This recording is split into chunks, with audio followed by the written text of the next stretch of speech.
It has now been 2 hours, and I'm getting ready to shape the loaf and put it in a banneton. That's what this is. And I'll put it in the ice box and I can cook it tomorrow or the next day. Now, in order to use a banneton, you have to spray it down and put the white rice flour as a coating to keep your dough from sticking to your banneton. If in the event your dough sticks, you're in real trouble because it can be a really big mess and mess up your loaf. Now, today I'm using one that has a liner. You can get liners for them. Most of them come with liners. I've already sprayed it. I've already got the white rice flour on there. This just makes it easier for getting it out of the banneton and for having a smooth finish for your loaf. You can get the white rice flour in a lot of places.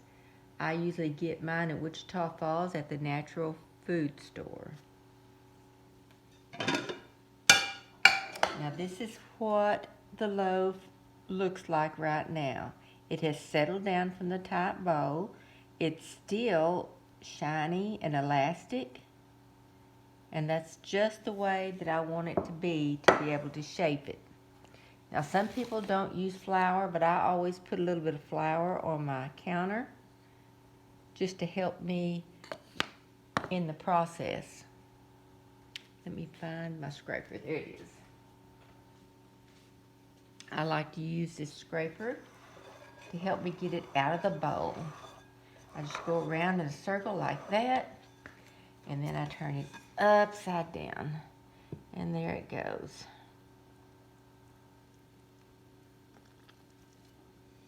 Now, if you didn't want to shape it today, you could have left it in the bowl, covered it with plastic, and put it in the ice box until the next day, and then shaped it and readied it for baking. So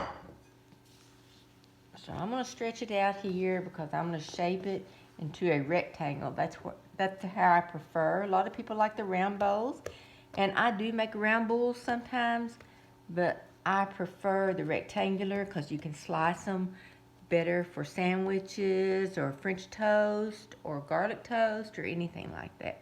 Now you see, let me see if you have see my rectangle. Nope. Okay. There it is. I've shaped it into a rectangle. Let me get it down a little bit. This thing's kind of hard to use sometimes. Like that. Okay, it's a rectangle.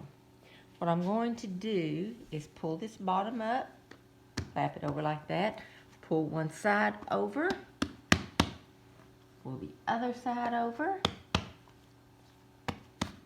Now I'm going to start rolling it up because I want it to be a nice, tight bowl to put in the basket. Now you see this little part right here? Let's see if you can see that. Yeah, let's see. That little part right there, I don't want that to stay on there. So I'm going to take it and pull it as I'm pressing down. I'll turn it, pull it, and I've got my fingers tucked under it. And I'll turn it again and pull it. And I'll turn it another quarter turn and pull it. Okay.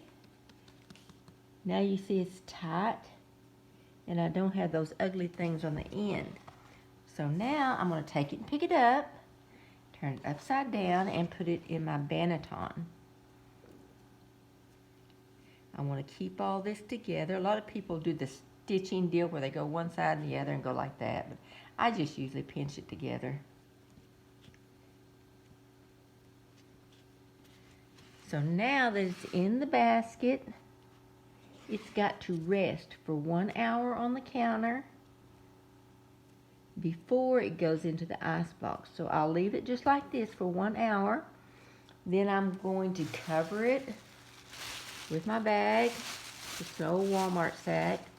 I'll tie it up at the top, take it and set it in the ice box until I get ready to bake it. It may be tomorrow, it may be the next day.